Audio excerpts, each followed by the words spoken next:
እንዴት እድል እንደሚወሰድ አፍሪካኖች እንኳን ያውቃሉ። እንዴት እዚያም ስብከታቸው ስለ አጋንንት ነው ወይ ብለው የሚሉ ሰዎችን በደንብ አድርጎ አፋቸውን እንዲንቀለቀል ያደርጋል። እሳቸው ሲናገሩት ግን ያስጨበጭባል። እሳቸው ሲናገሩት እሳቸው ይሄ ነገር ተናግረውት ሲሰብኩበት ግን ችግር የለውም። አጋንንት እግዚአብሔርን ያውቁታል፣ ያምኑታል፣ ይንቀጠቀጣሉ ይላል። ግን ምግባር የላቸውም። ሰው ግን ምግባርም እምነትም ምን ሙዚቃ ሰርቶ መጥቶ ነው ታዲያ የሚያከብሩት? አያችሁ፣ የቃልቻና የአውሊያ ዘፈን ሰርቶ ግጥም ሰርቶ ወይም ሌሎች ነገር ሰርቶ እሱ የመሰለው ነገር ገሎ ራሱን ቀብር ሰው ማለት ነው። አዝናለሁ። አሁን እግዚአብሔር አለው አለ ነው። ይህንን ተመልከቱ፣ እንዴት እድል እንደሚወሰድ አፍሪካኖች እንኳን ያውቃሉ። እንዴት እድል እዚህ ያሉት ሰባኪዎች ኧረ እባክህ የምን እድል እንደሚወሰደው ይላሉ። እነሱ እየሰሩበት ነው፣ እየተጠቀሙበት ነው። ከሰው ልጅ ላይ ያዥልኝ ተብሎ ከተሰጣት ከሰው ልጅ ላይ እድሉን እንደዚህ ያርገች እየወሰደች ወደ ልጅቷ ታረጋለች። ይሄንን የሚያደርጉ እናቶች አሉ በየሰፈሩ። ጸጉር ልቅመል ብለው የጎረቤት ልጅ ያመጡና እያሉ ከዛ ቅቤ ቅብት የቀቡትን ቅቤ ደግሞ ላግ ያደርጉትና የልጃቸው ላይ ደግሞ ልቅልቅ። አንድ አይነት ይሄ ቅቤ ልጆችን የማቀባባት ነገር ይመስላል ስታዩት፣ ግን አይደለም።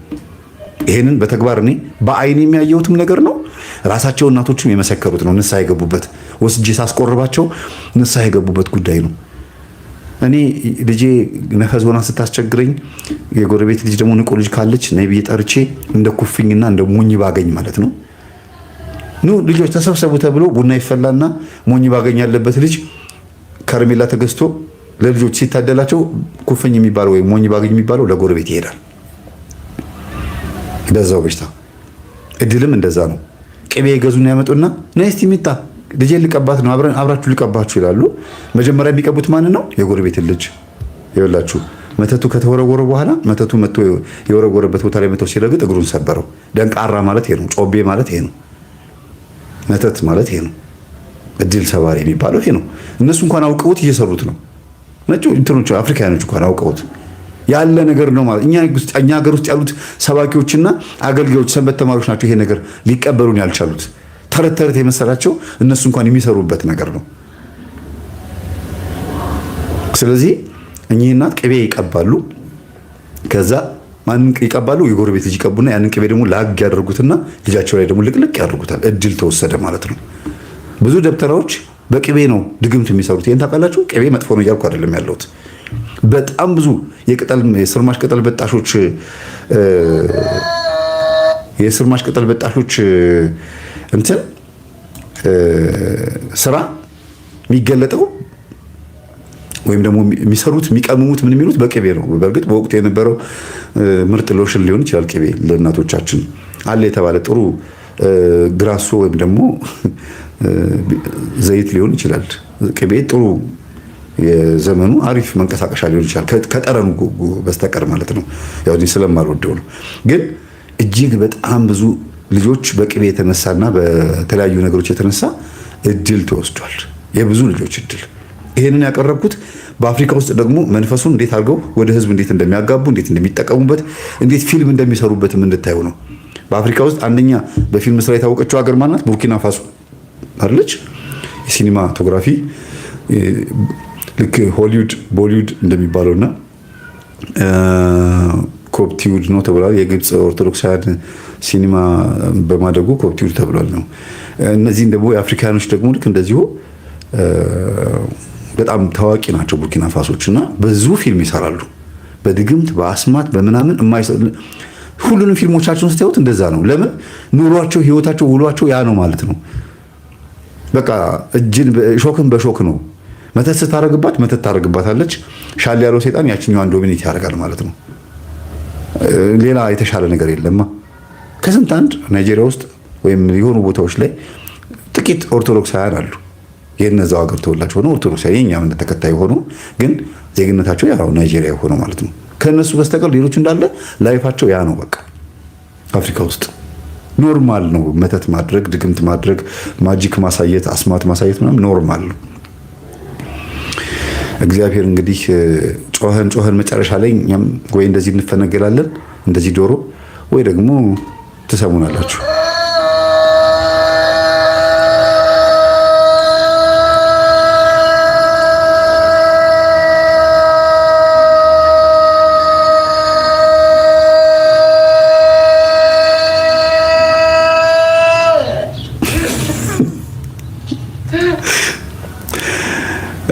እንግዲህ ይሄ ምንድነው የሚሰማ ካለ ብንወድቅም ጩኸታችንን ሰምቶ 12 ሰዓት ሆኗል ንቁ እያለ ነው ይሄ ዶሮ ብሎ ሊነሳ ይችላል። ግን ዶሮ ተፈንግሏል። አጫጫሁ ለየት ያለ ነው። እኛ ዶሮ እንደዚህ ጮኸተን አናውቅምና ጮሆ መጨረሻ ላይ አየርም ትንፋሽም አጥሮት ወደ ኋላ ወድቋልና እኛንም ከመውደቅ ያድነን፣ ጩኸታችን ከንቱ አያርግብን ለማለት ነው። ይሄንን ሐሳብ ይሄንን ድምጽ ያመጣሁት። ይሄንን ስሙት። ጸሎት ጊዜ ነው። አጋንንት ተሰብስበው አንድ ሰዓት ላይ ለጸሎት ይሄዳሉ። ጋኔን እንኳን ይጸልያል። አምላኩን አውቆ ጋኔን አምላኩን አውቆ ራታጥፋኝ ፈጣሪ አንተ አታጥፋኛል። አሁን ይሄ ምስክርነት እኛ ብንመሰክረው ኖሮ ሁሉም ስብከታችሁ ስለ አጋንንት ነው ወይ ብለው የሚሉ ሰዎችን በደንብ አድርጎ አፋቸውን እንዲንቀለቀል ያደርጋል። እሳቸው ሲናገሩት ግን ያስጨበጭባል። እሳቸው ሲናገሩት እሳቸው ይሄ ነገር ተናግረውት ሲሰብኩበት ግን ችግር የለውም። አስቡት፣ አይደለም ሰው አጋንንት እንኳን አታጥፋኝ ብሎ ለምኖ ተሰምቷል አሉ። ይሄንን ትምህርት ሙሉ የምታዳምጡት ትገረማላችሁ። ምንድነው እዚህ ውስጥ እንድናስተውል የፈለኩት? እግዚአብሔር አዎ በመጽሐፍ ቅዱስ ውስጥ አይደለም የሰውን የአጋንንትን እንኳን ጸሎት ሰምቷል። ወደ አሳሞቹ እንዲገባ ፈቀደልን፣ እባክህን አሁን አታጥፋን ጊዜያችን አልደረሰም ብለው ጠየቁት። ወደ አሳሞቹ እንዲገቡ ፈቀደላቸው።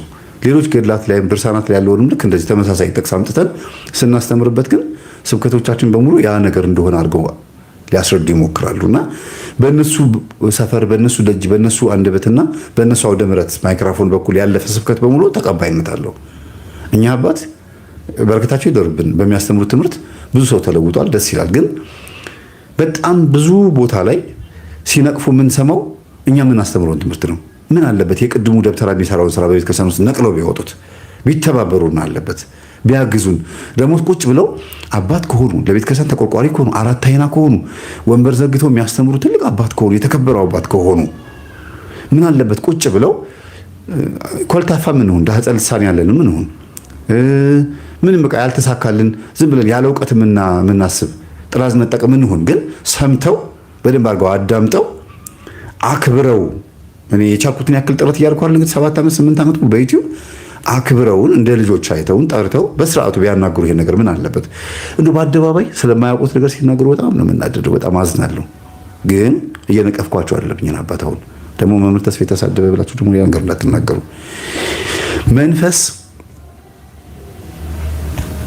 ከእግዚአብሔር ጋር ያወራል።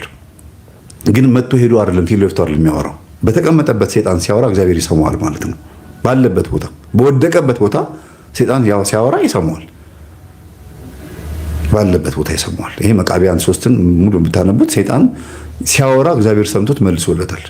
ሲያወራ ዝም ብሎ ቁጭ ሰይጣን ባለበት ሲያወራ ሰይጣን ሰማ፣ እግዚአብሔር ሰማው፣ አወራ፣ መለሰለት። ያንተ ናቸው ከሕግ የወጡትን ላንተ ሰጥቻለሁ አለው።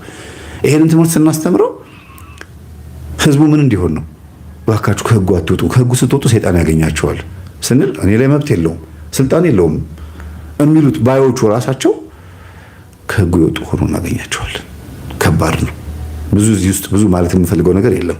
ቢቻል ግን አባታችን በቤተ ክርስቲያን ውስጥ የተሰገሰጉትን ደብተራዎች በማውጣት ብታግዙን፣ ቤተ ክርስቲያን በር ላይ የሚሸጠውን የድግምት መጽሐፍ በማስወጣት ብታግዙን። እኛ የምናስተምረው ትምህርት የሚጠቅማቸው ህዝቦች አሉ። ባለውሊያ፣ ባለቃልቻ፣ ባለዛር የነበሩ ደብተራ ጋር ድግምት ምናምን ያስደግሙ የነበሩ ከመናፍስት ጋር ግንኙነት የነበሩ ሰዎች የእኛን ትምህርት ሰምተው እየተለወጡ ስለሆነ ባትነካኩን ደስ ይለናል። እኛ ውስጥ ያለውን ነገር በደንብ አውጥተን ስንነግራቸው የሚገባቸው እነሱ ብቻ ናቸው። እናንተ አይደላችሁም። አባቶቻችን እናንተ አልገባችሁም። ገና ገብቷችሁም ከሆነ ለስልጣንና ለማዕረግ ለደሞዝ ወይም ደግሞ ለደብተራው ጥብቅና የቆማችሁ እስኪመስል ድረስ ዝም ብላችሁ ካፈርኩ አይመልሰኝ አውቆ ድርቅ ይሄ ምንድነው ግጭቼ ማለት ነገር ውስጥ ስለሆናችሁ እንደው ባካችሁ ጸጥ ብትሉስ፣ ከዛ ፍሬያችንን በተግባር እዩት። እኔ እንኳን ባታምኑ ስራዬን አይታችሁ እመኑ እንዳለ ሁሉ እነዚህ ሰዎች አምጥተን የት አስረከብናቸው? የት አመጣናቸው? ቤተክርስቲያን ነው። የሆነ አንድ ሰው ሁለት ሰው ጠብ ያሉ ሰዎች ያተናገሩትን ነገርና እንደው ጥራዝ ነጠቅ የተወረወረው ብቻ አይቶ ከመናገር ይልቅ ፍሬውን ማየት። ተማሪዎቻችን፣ ልጆቻችን፣ ወንድም ቤተሰቦቻችን በቤታቸው ህይወታቸው ምን ይመስላል? ጸሎት ህይወታቸው ምን ይመስላል? ህይወታቸው ራሱ ቅዱስ ቁርባን ህይወታቸው ምን ይመስላል? ለሃይማኖታቸው ያላቸው ዕውቀት ምን ይመስላል ብሎ ቼክ አድርጎ ማጆሪቲውን ማሰብ ወይም ደግሞ ብዙሃኑን አይቶ በዛ በኩል በጎውን ሐሳብ መያዝ። ለምን እኛም ነፍሳት ነው የያዝነው፣ እናንተም ነፍሳት ይዛችኋል። አንድ ቤተ ክርስቲያን ውስጥ ሆነን የእናንተ የእኛ ልጆች ተባብለን ተከፋፈል። ለምን ስላልተረዳችሁን ብቻ። እኛ እናንተን ተረድተናል፣ እናንተ ግን እኛን አልተረዳችሁም። እባካችሁን ደብተራን በማባረር ደብተራን በማውገዝ ይሄንን በአደባባይ በቤተ ክህነት በአባቶች በጳጳሳትም በፓትርያርኩም ደረጃ በትልቅ ቦታ ላይ ተወያይታችሁበት ማየት እንፈልጋለን። ካደረጋችሁት ይቺ ቃሌ እናንተ ጋር ደርሳለች ማለት ነው። የሁል ጊዜ ጉንጭ አልፋ የሁል ጊዜ ስብከታችን ጉንጭ አልፋ አልሆነብንም ማለት ነው። ከንቱ አልሆነም ማለት ነው ለማለት ነው የእኚህን አባት ያቀረብኩት። ሰይጣን እግዚአብሔርን ይፈራል፣ ሰይጣን እግዚአብሔርን ያከብራል። ሰይጣን እግዚአብሔርን ይፈራዋል፣ እግዚአብሔርን ያከብረዋል። ሰው ግን አላከበረውም። ያዕቆብ ላይ ይናገራል። ትንቢተ ያዕቆብ መልእክት ምዕራፍ 2 ላይ አጋንንት እግዚአብሔርን ያውቁታል፣ ያምኑታል፣ ይንቀጠቀጣሉ ይላል። ግን ምግባር የላቸውም። ሰው ግን ምግባርም እምነትም እንዲኖረው ተደርጎ ተፈጥሮ ከንቱ ሆነ። ይሄ ሰው ኦርቶዶክስ ነበረ። አሁን የምታዩት ዘፈኑ የምከፍትላችሁ ግን ደግሞ ቲክቶክ ላይ የሆነ ጊዜ ላይ ኮሜዲ ሆኖ መጣና ሲያስቅ ቆይቶ እጥፍ አለና ደግሞ ወሎ ውስጥ ሄጄ የወሎን ባህል እያስተዋወኩኝ ደግሞ ሌላ ዘርፍ ይዤ መጥቻለሁ አለና ደግሞ የዛር ዘፈን አመጣ። የዛር ዘፈን ደግሞ አመጣ። ድምፁ ልቀንሰው ኮፒራይት እንዳይመጣብኝ። በጣም ይገርማል። ይህንን ዘፈን ደግሞ በመዝፈኑ ወሎች በሙሉ ተቀየሙ፣ ተናደዱ። እንዴት በዚህ ወሎ መገለጫ ታረጋታለህ? እንዴት እንደዚህ ታረጋለህ? ነውር ነው፣ ልክ አላረክም ብሎ ደግሞ ሙልጭ አረጉት። ራሴን እስከ ማጥፋት ድረስ ደርሼ ነበር አለ። ትሰሙታላችሁ። ይሄን ሰው እንደዚህ አንድ ስፒከር ላይ የተለያየ አይነት ሙዚቃ እንደሚደረግበት ሁሉ ይሄ ሰው ጭንቅላት ውስጥ ስንት ነገር መጣ። ያስቃል፣ ያሳዝናል፣ ያስገርማል፣ ድራማ ይሰራል፣ ፊልም ይሰራል፣ ሙዚቃ ይሰራል። ትኩረት ለመሳብ ይሞክራል። ሰዎች እንዲያዳምጡት ይፈልጋል። ግን እሱ በሚፈልገው መንገድ ብቻ ስለሚሄድ ቤተሰቡን አስነቀፈ፣ የሰው ሀገር አስነቀፈ፣ የሆነ ነገር አደረገ። እስቲ ስሙት የሚለውን ራሴ ላጠፋው ይቅርት በዚህ ዓመት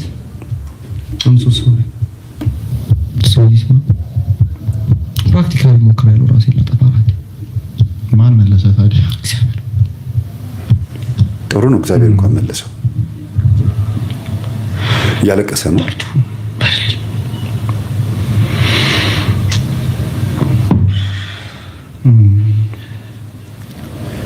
አርቲስት ሳሎን በኖር ይሻላል። ለእናቴ አርቲስት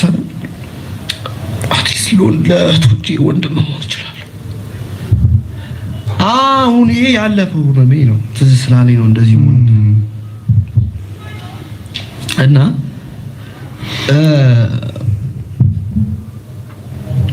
ያልሞከረ የለም እኔ ሊጥለኝ እና ሁሉም ውሸታሞች ሆኑብኝ።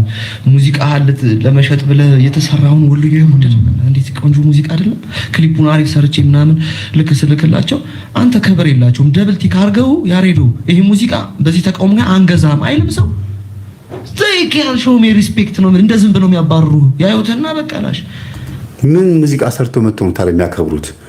አያችሁ፣ የቃልቻና የአውሊያ ዘፈን ሰርቶ ግጥም ሰርቶ ወይም ሌሎች ነገር ሰርቶ እሱ የመሰለው ነገር ሰርቶ እንዲቀበሉት ነው የፈለገው።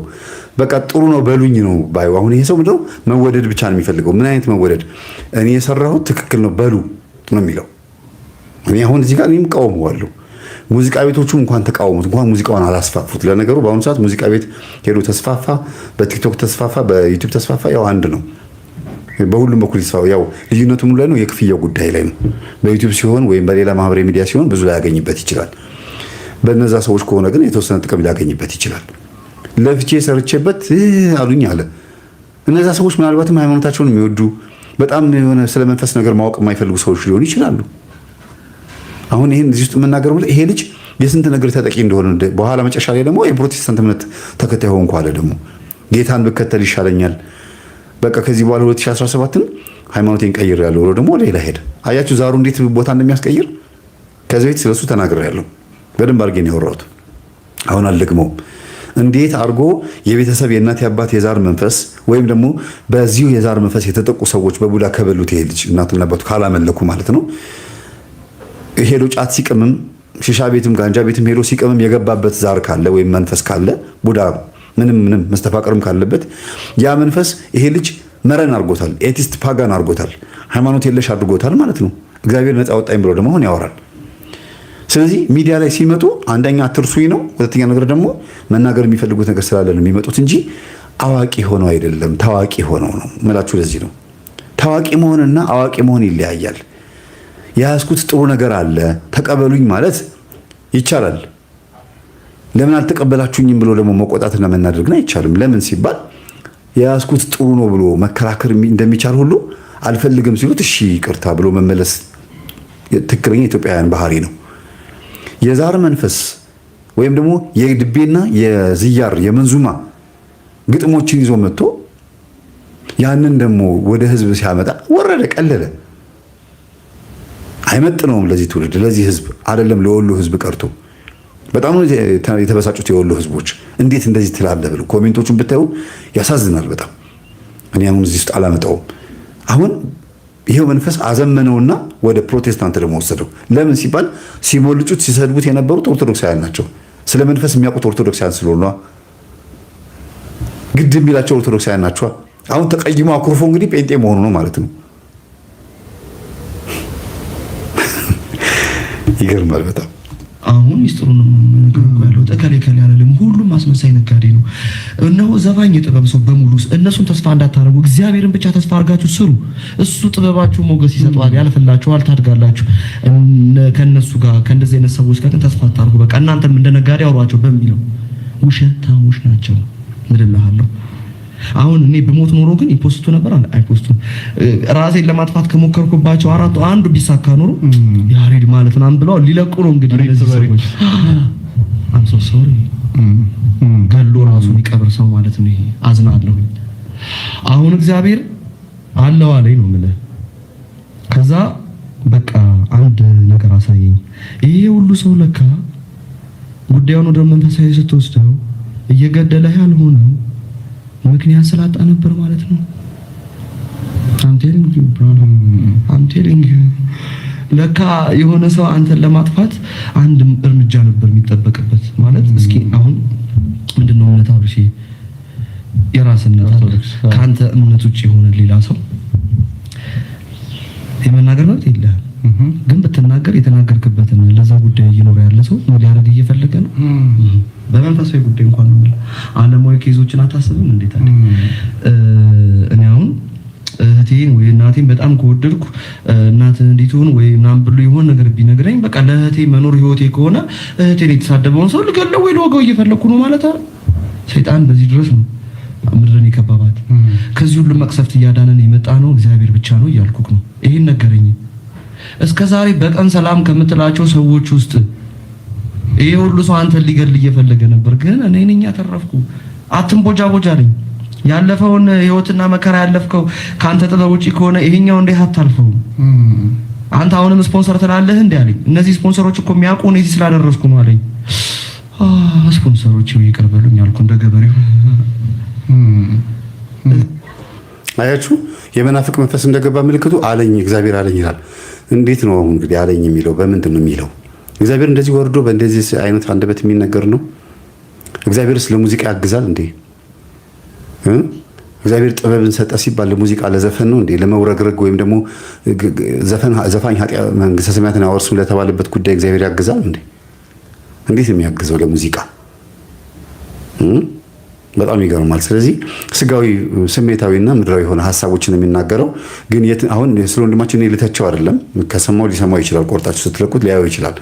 እኔ ግን ይሄን ማስተላለፍ የፈለኩት እንዴት እያሻሻለ መጀመሪያ የዛሬ 5 ዓመት 6 ዓመት የለቀቃቸውን ቪዲዮዎች መቼ እንደለቀቀ ይሁትና መልኩ ሳይቀየር በተለያዩ ሱሶች ውስጥ ሳይገባ በፊት ፊቱ እንደዚህ ሳይወድቅ በፊት የተለያዩ መልካም ጥሩ የሆነ ኮሜዲዎችን ያቀርብ በነበረበት ሰዓት የነበረው ስብዕናውን እንዴት ያቀርብ እንደነበር እዩትና እንዴት እየተለወጠ መጥቶ መጨረሻ ላይ እንዲህ ናቸው። አብዛኞቹ በማህበራዊ ሚዲያ ላይ ያሉት ጴንጤ ሆነ ገሌ እንደዚህ ሆነ ፕሮቴስታንት ሆነ የሚባለው ለምንድን ነው? መጀመሪያ ኦርቶዶክስን በማተብ ብቻ ነው ሊያሳዩት የሚፈልጉት። ሲሰራ የነበረው ሁሉ ዓለማዊ ነገር ሲሆን ቆይቶ መጨረሻ ላይ ሲያኮርፍ ደግሞ ጴንጤ ይሆናል። ለምን? ተመልከቱት እንግዲህ ሲናገር የነበራቸው እነዚህ ናቸውና ይሄ ሁሉ የመናፍስት የደብተራ መንፈስ አሰራር በሰው ልቦና ውስጥ ገብቶ ሰዎችን እንዴት እያሰለጠነ እያዘመነ ከቤተ ክርስቲያን እንዴት እንደሚያስወጣ በዚህ ማሳያ ነው። ውስጥ ሆነው ገፊ ናቸው ደብተራዎች፣ ሰውን ይወስዱታል።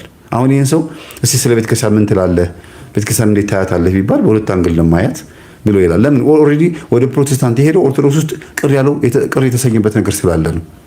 ኦርቶዶክስ ውስጥ ያናደደው ነገርም ስላለ ሊሆን ይችላል እንጂ መጽሐፍ ቅዱስን አንብቦ ዶግማውን፣ ቀኖቱን፣ ትውፊቱን አውቆ ሚስጥረ ስጋዊ ምናምን ተምሮ ምናምን አይደለም። ስለዚህ እያየ የነበረው ሰውንና የራሱን ሕይወት ብቻ ነው እንጂ መጥቶ ቀርቦ ምንም ያወቀው ነገር የለምና ቢሄድም ቤተክርስቲያን ምንም አልቀረባትም አይባልም። በመሄዱ በጣም እናዝናለን። ነፍሱ እንድትተርፍ እንድትመጣ እንፈልጋለን። ይህን ደግሞ ተመልከቱት። በጣም የሚያስደነግጥ ነገር ነው የሚናገረው። በእጁ የያዘው ቢላ ነው። ቢላውን እጄን ስጥልበት አይወጋኝም አይቆርጠኝም ነው የሚለው። ይሄንን ቢላ እጄን እንዳይቆርጠኝ፣ እጄ እንዳይደማ፣ ጉዳት እንዳያደርስብኝ ግን ትከሻዬ ላይ ያስቀበርኩት የሽናሻ እጽ አለ እሱ ነው የሚለው። ስሙት። ስለት እንዳይወጋ በመጀመሪያ የምታስገባው የሽናሻ እጽ አለ። አየው፣ ይሄ እጽ ከገባ በኋላ ስለት አይወጋም። ማንም ሰው ወጥቶ ይሞክር አይወጋም ማለት ነው። ታያለህ በኋላ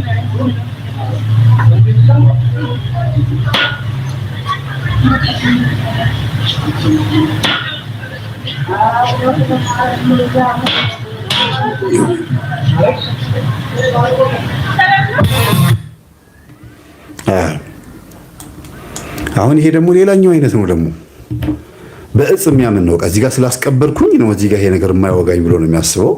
ስጋን የፈጠረ እግዚአብሔር ነው። ቢላው ላይ እጁን ሲወረውር እጁን እንደተፈጥሮ በተፈጥሮ ማንኛውም ሰው እጁን ስለት ላይ ሲያደርግ ሊቆረጥ ይገባው ነበረ። አሁን እንግዲህ ሐዋርያት በዘመናቸው ሲያስተምሩ፣ ሲሰብኩ፣ ሲዘዋወሩ እባብ የሚንደፋቸው ነድፏቸው ግን አይሞቱም መርዙ ገብቶባቸው። እንዲሁም ደግሞ ከገደሏቸውም በኋላ ሊነሱ ይችላሉ። በሰይፍ ተቆርጠው ሊነሱ ይችላሉ። እንደ ቅዱስ ጊዮርጊስ አባታችን ሌሎችም የሰማዕታትን ታሪክ ስትሰሙ ማለት ነው። የሐዋርያትን ታሪክ ስትሰሙ እንደዛ ነው። የ72ቱ አርድእትን የ36ቱ ቅዱሳን አንስትን ታሪክ ስትሰሙ ብዙ ተአምራትን እንሰማለን በህይወታቸው ላይ የተፈጸመ። አሁን ግን ሆኖባቸው ነው ከዛ ጌታ የሚያስነሳቸው። አንዳንዴ ደግሞ ይከላከላቸዋል፣ ከሆነ አደጋ እንዳይጠብቃቸው ከርቀት ይከላከላቸዋል። ያንን ግን እንደ እንትን አይቆጥሩትም። ይሄ እንደዚህ እንደሚያሳዩበት እንደማሳያ አይቆጥሩትም።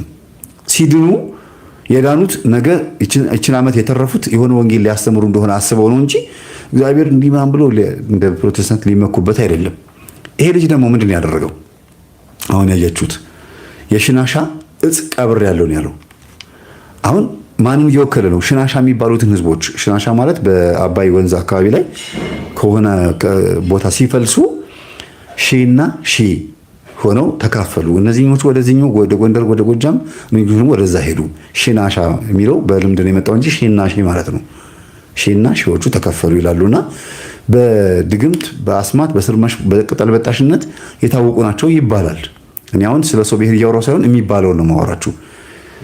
በጣም አደገኛ የሆኑ አስማት የሚሰሩ አየር ላይ የሚንሳፈፉ አጋንንታዊ ሜዲቴሽን ተጠቅመው አየር ላይ 1 ሜትር ከፍ ብሎ የሚንሳፈፉ ሰዎች ሁሉ አሉ ነው የሚባለው።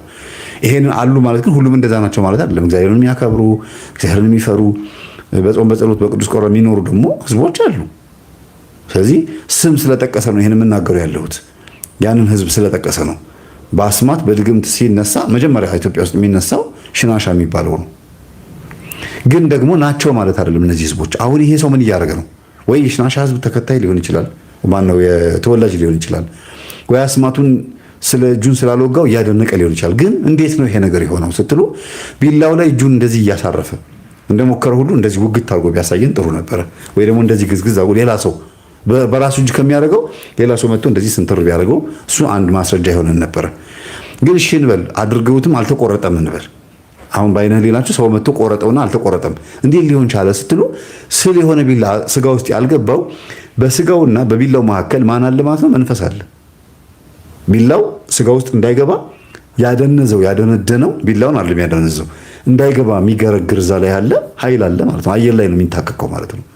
ሌላ ምንም አዲስ ነገር የለም። ይሁን እንደ ትልቅ ጥበብ አድርጎ መውሰድ ምን አጋንንት ነው።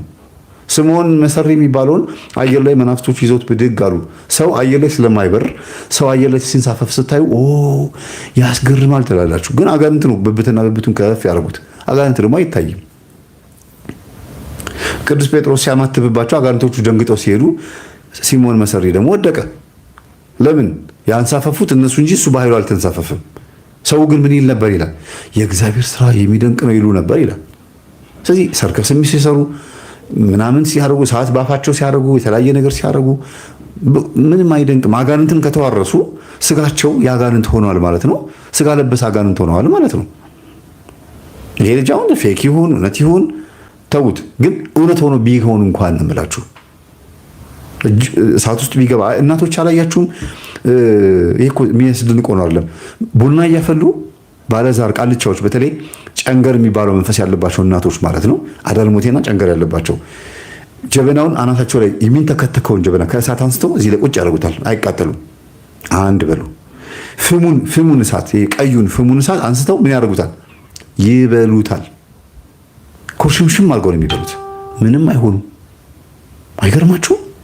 ስለዚህ እነዚህ እናቶች ከማን ጋር ስለሆኑ ጥበብ ነው። እነሱ አሁን አንብበው መጽሐፍት የድግምት መጽሐፍቶችን ተጠበው ብዙ ሱባኤ ይዘው ምናምን ነው አይደለም።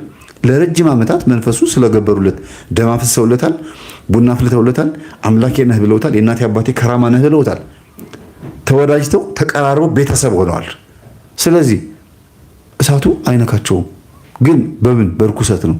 በጽድቅ ደግሞ አሉ እንደዚህ የማይሆኑ አባቶች፣ ገነት ገቢዎች፣ መንግስተ ሰማያት ወራሾች፣ ልጆች በኩሮች የተባሉት አይደለም። ልጅ በኩር ወራሽ የተባሉት ምን ያደርጋሉ? እሳቱ እንዳይነካቸው ይችላል። ግን ይሄ ተአምር ሆኖ አይደለም፣ እግዚአብሔር ከእነሱ ጋር መሆኑ ማሳያ ነው እንጂ መደንፊያም ወይም ደግሞ መታበያም አይደለም። እነዚህ እናቶች ደግሞ እሳቱን አንስተው ሲበሉ ለሰው ሲታይ አማልክቶች ከእሷ ጋር ስላሉ ነው። አዳልሞቴ ከእሷ ጋር ስላለ ነው። አቤት እሷ ጋር ያለው እኮ እንደዚህ እሳት የምትበላ ከሆነ እኮ እሷ ላይ በደንብ ይወርዳል ማለት ነው። እድላችንን ጠይቀው ይነግረናል፣ እጣ ፈንታችንን ጠይቀው ይነግረናል ብለው ሰው መጥቶ እንዲሰግድላት ኃይል ያሳያል ማለት ነው። ሌላ ነገር የለውም። ግን አጋንንት ነው። በርኩስ መንፈስ ብቁ ያደርጋቸውና እንዲሰወሩ ያደርጋቸዋል።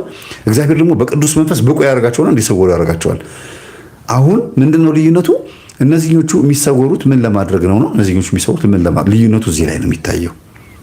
በአጋንንት ፐርፌክት የሆኑ እንደ ሰዓሊተ ሰንበት እንደወለደችው እንደ ጽዋ ለጽድቅ ወይም ደግሞ ጽዋ ለጽድቅ ከመባሉ በፊት መጥቆራ የሚባለው ሰው አጋንንት ሆኖ ክንፍ ያለው ሆኖ በአየር ላይ እየበረረ የአቡነ ተክለ ሃይማኖትና የአቡነ ዜና ማርቆስን ጸሎት ያስተጓጉል ነበረ። ድንጋይ እየወረወረባቸው ያስቸግራቸው፣ የረብሻቸው ነበር ይላል። ይረብሻቸው ነበር። ሌሎችንም አባቶች እንደዚህ የሚረብሽ አጋንንት አለ። አቡነ ሀብተ ማርያም ጭምር ሌሎችንም አባ መቃርስንም ጭምር የሚረብሽ መንፈስ ነበረ። ያ ማለት ምን ማለት ነው? የቻለውን ያክል ሙከራ ያደርጋል። ለምን? እነሱ ስላልፈለጉት ሙከራ የሚያደርገው በሩቁ ነው። ድንጋይ እየወረወረ ሴት እየላከ ምን እያደረገ በደንብ ፈልገውትስ ደግሞ ሲገባስ ደግሞ ወደ ሰው ወደ እናቶች ደግሞ ሲገባባቸው ወደ ደብተራዎች ና አሃቤ ይብለ ና ወደ እኔ እያሉ አስገብተውት መልካ ሳጥናኤል ሲደግሙለት ደግሞ እንዴት ነው አብሮ የሚሰራው? አስቡት። ሳይፈልጉት ይህን ያክል ቅዱሳንን ከተፋለመ መጥቶ በዝሙት ሊጥላቸው፣ በጸሎት በእንቅልፍ ሊጥላቸው ሳይፈልጉት እኮ ነው። እንደ ልክስክስ ውሻ ቅቤ እንደሸተታት አይጥ እየመጣ እስራቸው ካልጠፋ ፈልገውት ደግሞ ሲጠሩት እንዴት ነው አብሮ የሚሰራው ብላችሁ አስቡ። እና እግዚአብሔር ይማረን፣ እግዚአብሔር ይፈውሰን። ይሄ እንኳን ብዙም አይደለም፣ ያው ዘፈናቸውን ያው ሲዘምን ነው እንግዲህ የመናፍሶቹን አይነት ነው ማሳያችሁ። እየዘመነ እና ጠላታችንን እንዴት መያዝ እንዳለብን እቺን ቪዲዮ እዩዋት። እባብ ከጉድጓድ ልትወጣ ስትል አድፍጦ እየጠበቃት ነው። መጠበቅ ያስፈልጋል። ለምን? ያ የእባቡ ባህሪ ምንድነው? ፈሪነት አለበት። አጠገቡ ምን እንዳለ ባያውቅም ተመልከቱ እንዴት አድርጎ እንደያዘው። ጠላታችን ዲያብሎስን ለመያዝ እንደዚህ ዘዴ መፍጠር አለብን። ዘዴ ምንድነው? እኛ ውስጥ አለ። አዎ አውቀናል፣ መኖሩን አውቀናል፣ የሆነ ቦታ ላይ እንደተደበቀ አውቀናል። ግን አሁኑኑ ካልወጣ ብለን እሱ እስኪ ወጥቶ እስኪታይ ድረስ መጠበቅ አለብን። በምን? በተጠንቀቅ መጠበቅ አለብን። በሰው ላይ የሚሆን በእኛ ላይ የሚሆን ጠብቀን ነው የምናወጣው። እኛ ብቻ የምናስወጣው አይደለም። እሱ ራሱ አንድ ቀን ጎላ ብሎ የሚታይበት ሰዓት አለ። ባህሪያችን ሲቀያየር ቤት ውስጥ ሚስት ባል ደግሞ ሚስቱ ስትቀየርበት ቼክ ያደርጋል ማለት ነው። ከዛ በኋላ ነው አለበለዚያ አልሰማ ካለን እንደዚህኛው አይነት ነው የምንሆነው። ተመልከቱት፣ ጆሮ ስልጡን የሆነ ጆሮ ነው። አንዳንዴ እግዚአብሔር በብዙ ነገር ሊቀሰቅሰን ይሞክራል። አልሰማ ስንለው አጠገባችን ያሉትን እንስሳትም ይሁን ሰዎችን አስነስቶ መጥቶ ይሞክረናል። ተነሽ ብሎ በኩርኩም ይመታታል። አልነሳ ስትል